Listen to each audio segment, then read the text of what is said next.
Halo guys, jadi pada hari ini kita akan menjelaskan tentang tugas kuliah lapangan. Ya, di sini kita akan memberikan tugas kuliah lapangan yaitu tentang apa alat-alat yang ada di lapangan. Di sini kita ada Ferrari Rahmatullah, Ya, itu saya sendiri dan sebelah saya ada Muhammad Arvin Ramizar. jadi itu saya sendiri. Bisa kita lihat di sini ada beberapa video-video atau cuplikan tentang kondisi di lapangan minyak. Ya, di sini kita akan menjelaskan tentang production unit dan drilling unit. Nah, di sini ini adalah drilling unit yaitu Sakrot Pump. Sakrot Pump itu adalah artificial lift yang menggunakan tenaga mekanik yang fungsinya untuk menaikkan fluida dari sumur, tapi dengan menggunakan daya yang mekanik. Nah, di sini tuh dia ada crank, bumping unit, walking beam dan sebagainya. Lalu juga sebagai peralatan yang ada di permukaan yaitu ada prime mover atau motor penggerak, gear reducer, crank arm, pitman, dan lain-lainnya. Lalu untuk peralatan yang berada di bawah permukaan yaitu ada working barrel, ada juga plunger, ada traveling valve, standing valve, dan sebagainya. Nah, lalu berikutnya kita akan masuk ke dalam ESP atau Electric Submersible Pumping Unit.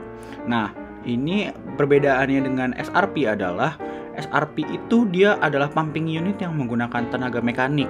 Jadi dia menggunakan pompa angkut yang naik turun yang fungsinya untuk menurunkan kayak barel gitu ke bawah untuk menaikkan minyak ke atas. Nah, sementara ESP itu dia tidak menggunakan tenaga mekanik seperti itu. Dia menggunakan tenaga listrik. Nah, untuk peralatan yang berada di downhole-nya dari SRP sebenarnya sama-sama saja dengan ESP. Tapi untuk peralatan yang ada di atas permukaan itu rada beda, dan dia menggunakan peralatan seperti input, controller, terus juga aquator, plant system, lalu juga ada output system dan sebagainya. Karena dia menggunakan peralatan yang berbeda dengan SRP yang menggunakan mekanik, tentu saja dia jadi lebih kecil untuk space tempatnya yang ada di permukaan, dikarenakan dia hanya memerlukan motor roda untuk menggerakkan barel yang ada di bawahnya itu.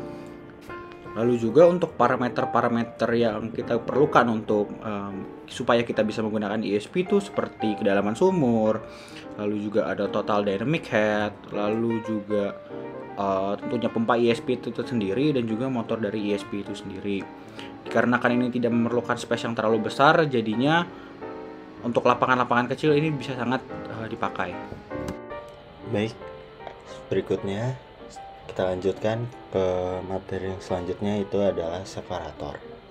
Nah, secara garis besar, separator itu apa sih? Separator itu adalah alat yang digunakan untuk memisahkan kandungan minyak, air, dan gas.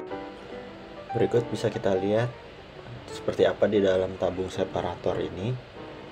Nah, berikutnya ini adalah proses flow dinamika minyak yang dilakukan di lapangan hingga ke tahapan hilirnya. Nah, di upstream kita bisa lihat initial separation, di midstreamnya further separation after condition have changed, di downstream separator ini separation to consumer. Nah, selanjutnya kita bisa melihat alat pendukung yang digunakan pada separator atau pada proses separasi. Nah, di sini ada beberapa jenis separator, yaitu dimulai dari vertikal, horizontal, dan filter. Selanjutnya, apa sih yang mendukung, faktor-faktor yang mendukung untuk mendesain separator? Yang pertama adalah ukuran, yang kedua adalah tekanannya, dan kemampuan untuk memisahkan. Nah, kemampuan itu dibagi lagi menjadi dua. Ada yang 2 fasa dan ada yang 3 fasa. Nah, 2 fasa ini seperti yang kita bisa lihat, yaitu gas dan liquid. Sedangkan yang 3 fasa itu memecah untuk gas, minyak, dan air. Nah, selanjutnya bisa kita lihat bahwa 2 fasa ini lebih murah dan lebih mudah dilakukan maintenance dibandingkan dengan yang 3 fasa. Selanjutnya bisa kita lihat high versus low pressure. High itu digunakan kapan sih, dan low pressure itu digunakan kapan? Low pressure digunakan saat tekanan di bawah 500, sedangkan high pressure digunakan di saat tekanan tinggi lebih dari 500 pressure.